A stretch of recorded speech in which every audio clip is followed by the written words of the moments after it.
In 1929, a German theologian was quietly cataloging manuscripts inside Istanbul's Topkapı Palace when he unrolled a piece of gazelle-skin parchment and stopped cold. What he was looking at was a map drawn in 1513, a map that, according to some researchers, shows a continent that no human being was supposed to know existed for another 300 years, a continent buried under miles of ice, a continent we call Antarctica. So who drew it, and how? That question has been bouncing around history channels and conspiracy forums for decades, and tonight we're going to do something most of those videos don't. We're going to follow the evidence all the way to the edge, including the parts that are genuinely strange and the parts that quietly fall apart when you look too closely. Because this story is more interesting than either side is telling you. I've dug into the original scholarship, the skeptical literature, and some details that almost never make it on camera, and by the end of this, you're going to see the Piri Reis map completely differently than you did 5 minutes ago. Let's start with the man who drew it, because his story alone is wild. Piri Reis was an Ottoman admiral, a naval commander who spent his career charting coastlines, capturing enemy ships, and compiling navigational knowledge from every source he could get his hands on.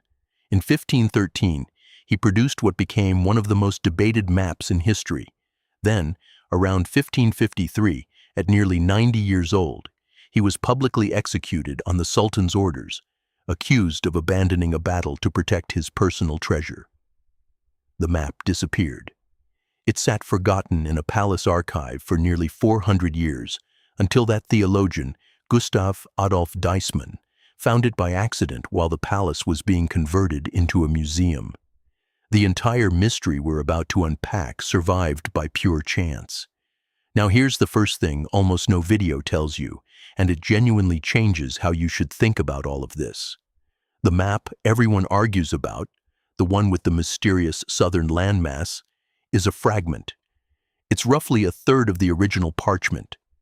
The piece that survived is about 87 by 63 centimeters, and it only reaches as far south as the River Plate in South America. That famous Antarctica sits right at the torn, damaged bottom edge of the sheet. So every theory about a lost civilization mapping a frozen continent is built on the most ambiguous, most damaged corner of an incomplete document.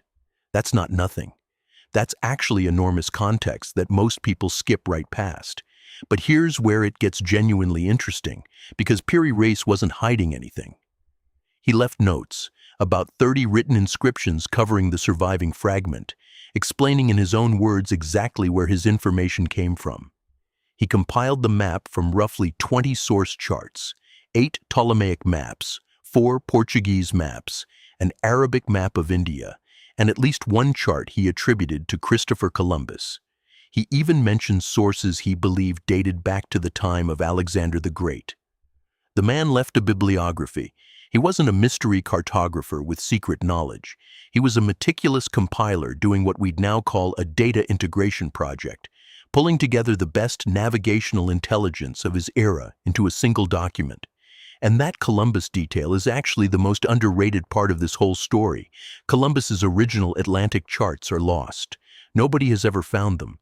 Historians have been searching for decades, so the Piri Reis map might be the only surviving echo of what Columbus actually drew, a ghost of a lost document, which is remarkable on its own, completely separate from any Antarctica theory.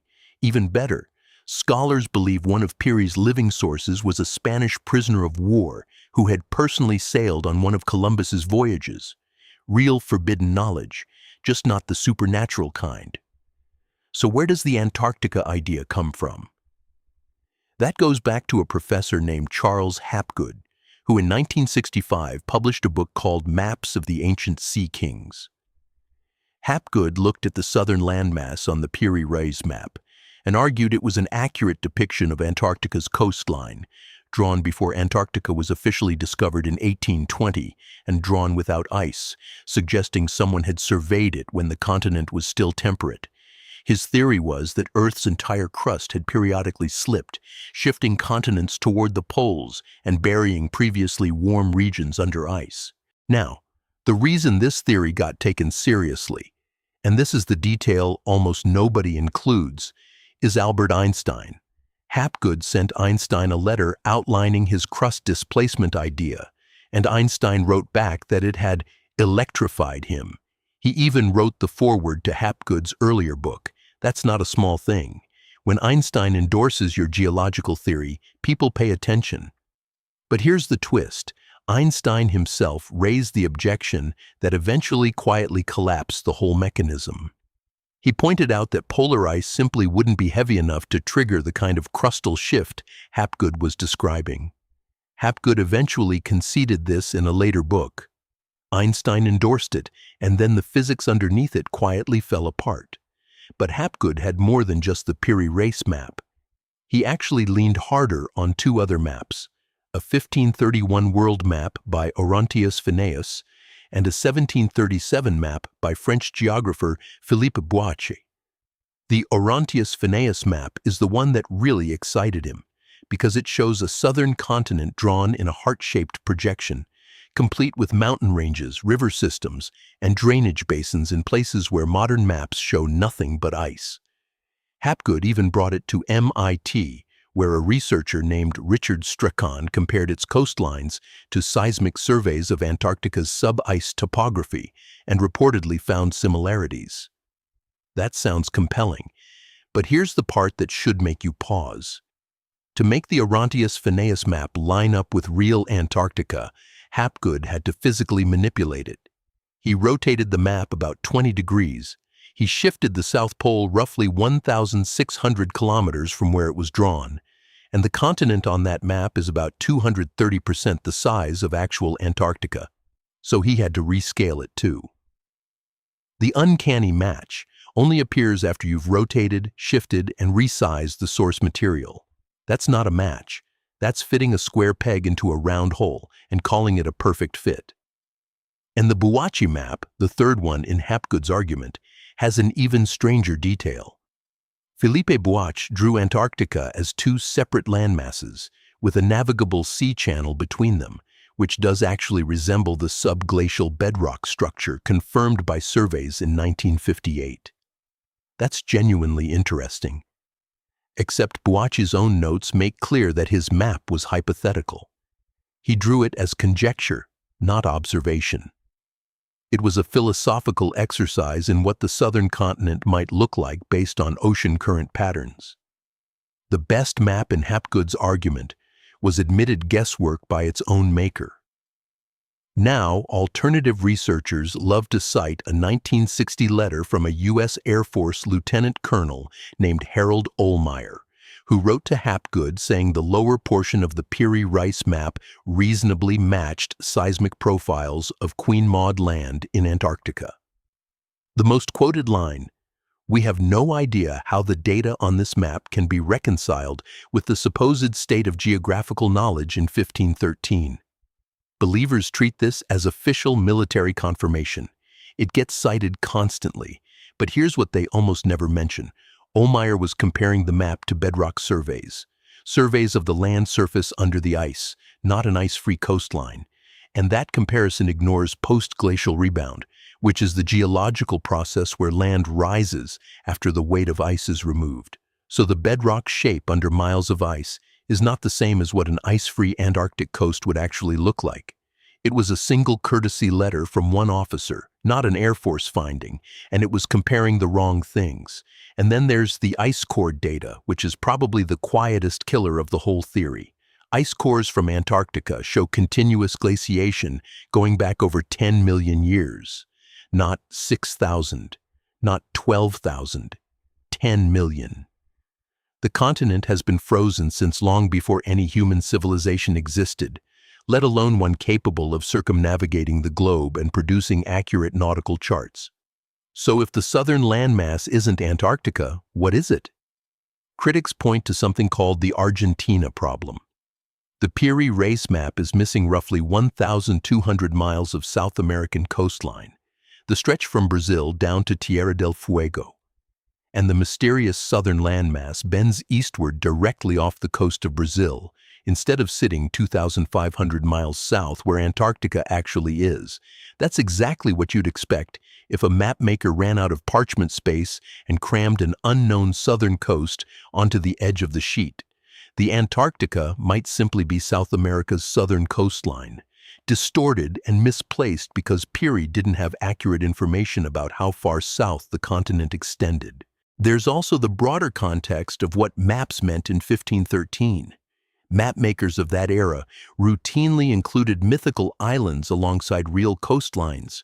The Piri Reis map itself shows a phantom island called Antilia in the Caribbean, an island that never existed, right next to accurate depictions of real Caribbean geography.